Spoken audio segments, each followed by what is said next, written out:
के जरिए इस्लाम फैलाया। मैंने कहा बेगैर तो जब तुमसे मुबाहला करने आया था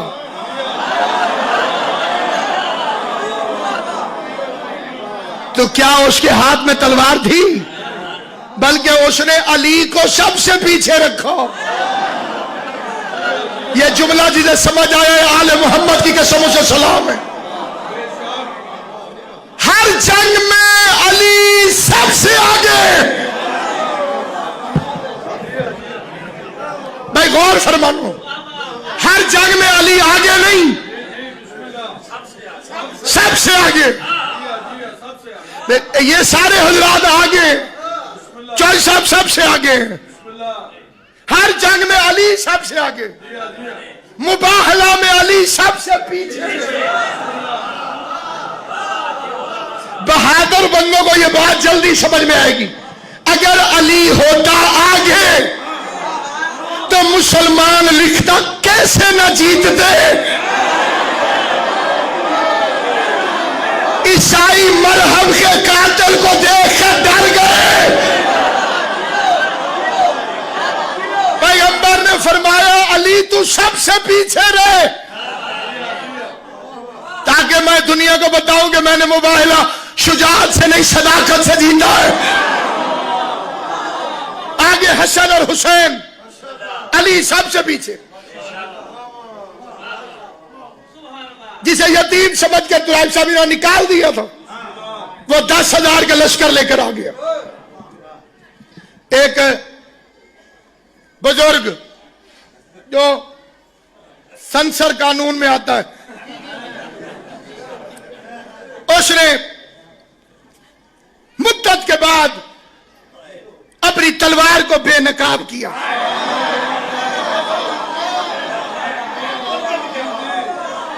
मैंने उसकी तलवार की जियारत की है, इस्तांबुल में पड़ी हुई है, बिल्कुल नहीं।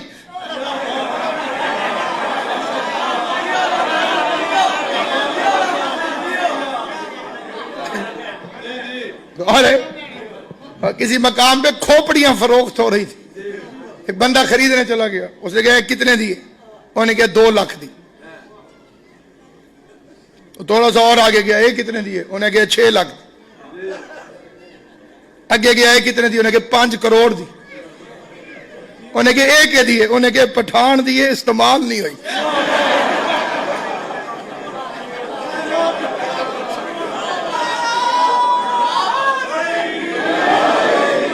उनकी तलवार तारीख में सिर्फ 3 मकामात पे लिखी है। एक दफा बहन पे, एक दफा रसूल के जनाजे पे, एक दफा फतेह मक्का पे।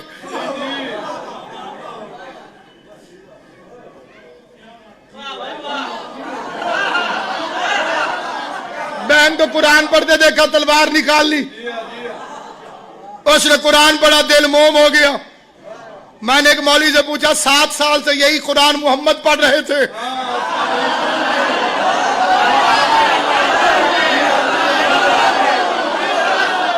रसूल बड़े असर नहीं होता। ये अल्लाह ताला का करम है, बहन ने पढ़ा, दिल मोम हो गया। दूसरी दफा हुजूर के जनाजे पे निकाली, जैसे कहा मोहम्मद मर गए, मैं उसे कत्ल कर दूंगा।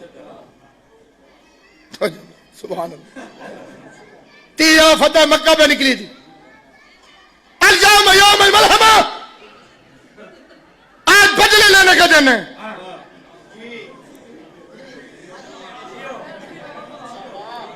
पैगंबर ने मुंह पे हाथ रख के फरमाया, अल-यौम यौमुल मरहमा, आज माफ कर देने का दिन है। इस अगले फिक्रे पे जो बंदा ना बोला, मुझे बड़ी तकलीफ होगी, क्योंकि आले मोहम्मद की सुन्नत यह है कि जब दुश्मन पे काबू पा लेते थे तो माफ कर देते थे। जब दुश्मन पे कंट्रोल कर लेते थे, जब दुश्मन को काबू कर लेते थे, माफ कर देते थे। आज माफ कर देने का दिन है। और कहा हुजूर मक्के वाले सोए पड़े हैं, रातों रात हमला कर दे। फरमा मक्के के बाहर ठहरो, अंदर नहीं जाना। साहिबान इल्म तो शरीफ फरमा है, मैं लफ्ज का जिम्मेदार हूं, अंदर नहीं जाना। काफिला बाहर रुक गया, 10,000 का लश्कर। रात हो गई, खाना पकने लगा। रोटियों की खुशबू सफर करके मक्के पहुंची,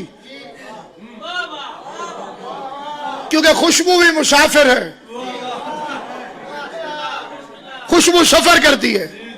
इसलिए मजहब अहले बैत में औरत का खुशबू लगा के घर से निकलना हराम है।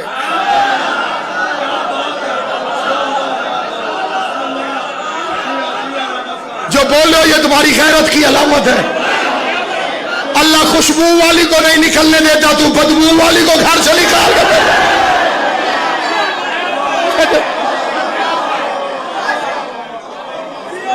औरत जीनत करे लेकिन सिर्फ अपने शौहर के लिए, सिर्फ अपने शौहर के लिए। इसलिए खुशबू लगा के निकलेगी, वो सफर करेगी, लोग उसकी तरफ मुतवज्जे होंगे। गैरत परवरदिगार गवारा नहीं करती। रोटियों की खुशबू मक्के में पहुंची। एहतियात देखिएगा, मैं फिक्र अर्ज करने लगा। दो बंदे मक्के में ख्वाब से उठे, रोटियों की खुशबू के ताकों में चले, पहाड़ की चोटी पे चढ़े। इनमें एक मुसलमान था, दूसरा फिलहाल काफिर था।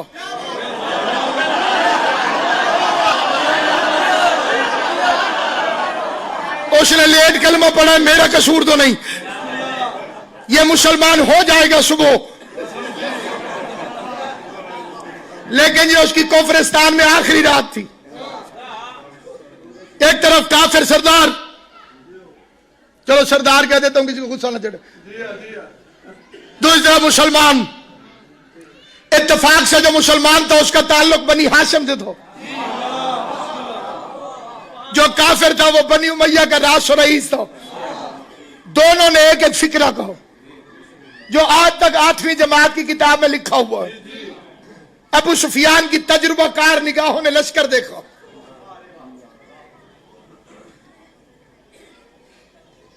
हजूर का लश्कर, और देखने के बाद उसने फिक्रा कहा, अब्बास तेरा भतीजा तो बहुत बड़ा बादशाह बन गया।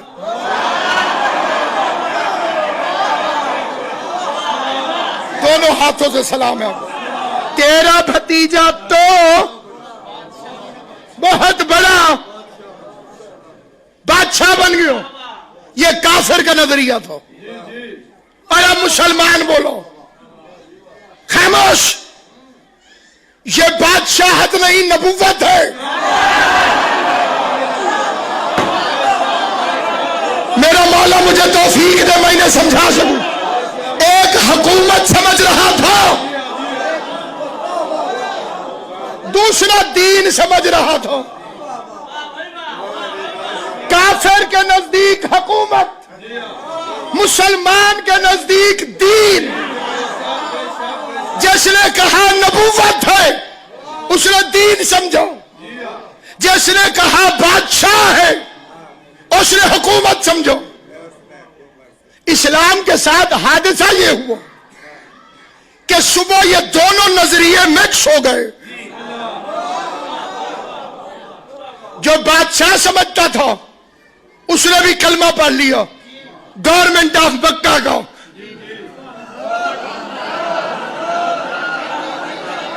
क्योंकि अब मक्के में हुकूमत कायम हो गई, हुकूमत के सामने तो झुकना पड़ता था, लिहाजा वो सुबह मुसलमान हो गया। दोनों नजरिए मिक्स हो गए। अब कैसे पता चले कि वो कौन से मुसलमान हैं जो हुकूमत समझते थे और वो कौन से हैं जो नबूवत समझते थे?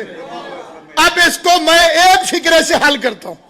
और जहां दीदा साहिबान इल्म तजुर्बाकार मेरे सामने बैठे हुए, दलील मैं अर्ज करने लगा हूं और पूरे मजमे को इख्तियार है, अगर मेरी दलील गलत हो तो टोक दे। हुकूमत की कीमती तरीन चीज वोट है।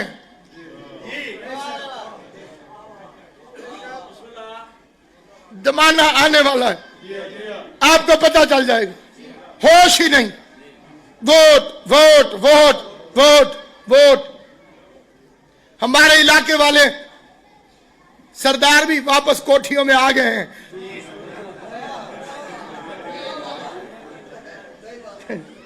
और मालिक शायर ने कहा था आज भी तेरे कोट दे बारू पुछदे रह गए लोग कड्डण आसन सोना साईं कड्डण पोषण वोट।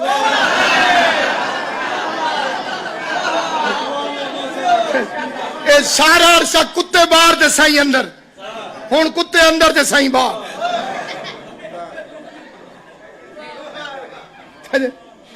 वोट उनके लिए बड़ा जरूरी है। इसके लिए गैर मुल्कों से बंदे आते हैं टिकटें भर के वोट पाने।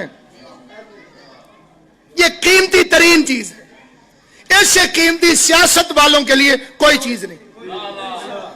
और सादक शाह जी मजहब की कीमती तरीन चीज जनाजा है। इसके लिए भी बंदे मुल्क से बाहर से आते हैं। जनाजा पढ़ लूं मैं, दुश्मनी भी हो बंदे कहते जनाजा पढ़ लूं, मुंह देख लूं, जनाजा पढ़ लूं। हुकूमत की कीमती चीज वोट, दीन की कीमती चीज जनाजा। रसूल के जनाजे में फैसला करो। जो हुकूमत समझते थे वो सकीफा में वोट डालने चले गए, जो मजहब समझता था वो मोहम्मद के जनाजे में बैठा रहो।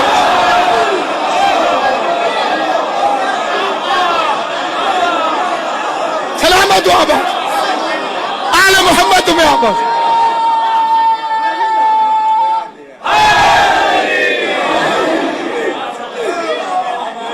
जिनके नजदीक हुकूमत थी वो इलेक्शन में गए।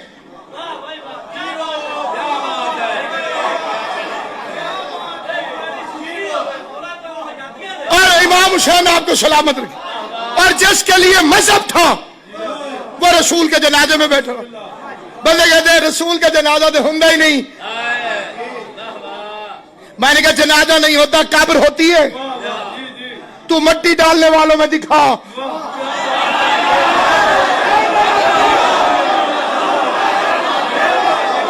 अच्छा जनाजा नहीं होता, गौसल होता है, तू पानी लाने वालों में दिखा। और ये कोई रसूल की बदकिस्मती नहीं कि तुमने जनाजा